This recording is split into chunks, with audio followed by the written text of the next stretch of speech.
Who doesn't love to dance? Raise your hand if you love dancing. Yes! Dancing is so empowering. I'm one of those people that I think I know how to dance, but then I get onto the dance floor and I don't really know how to dance. But it's okay, because you don't have to know how to dance to dance. I'm absolutely notorious for being extra berserk on the dance floor. When I say berserk, I mean berserk with a capital B. I would like to let you know, though, I have gotten less berserk over the years. After a night on the dance floor, I only have to go to the chiropractor 5 times instead of 6. Honeybees. Did y'all know that honeybees are going extinct? In all seriousness, think about that for a second. Think about how that can affect our food chain. It's not really going extinct, but it's endangered. But everybody believed me, and that was kind of cool. And cocaine.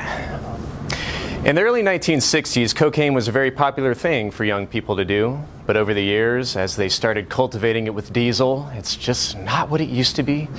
And unfortunately, it's not worth sniffity sniff.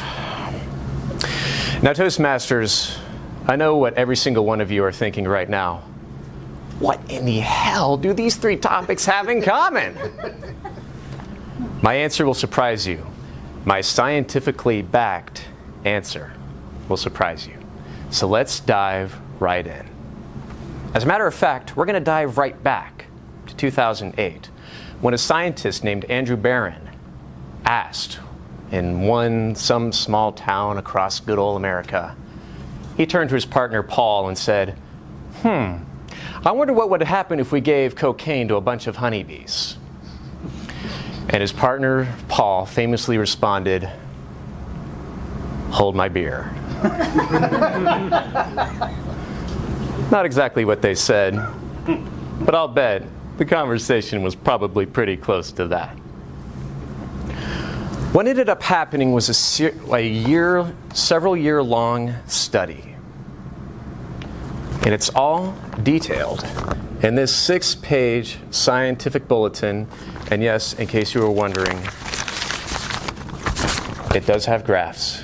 And it also got a little wet because it's a little rainy outside. But that's okay, we're Toastmasters, we're gonna make it work. In these pages of technical terms, scientific vernacular, what happened was they gave cocaine to honeybees. Now here's the really fascinating thing. Honeybees dance. When they find a food source, they dance as a way to say, hey, look at me, this is where the food is.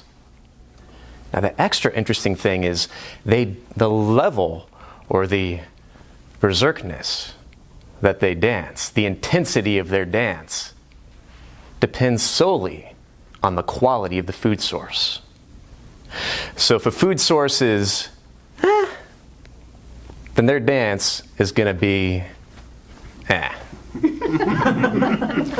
If the food source is, wow, this is amazing, everybody needs to know about it, then their dance will be a similar tone.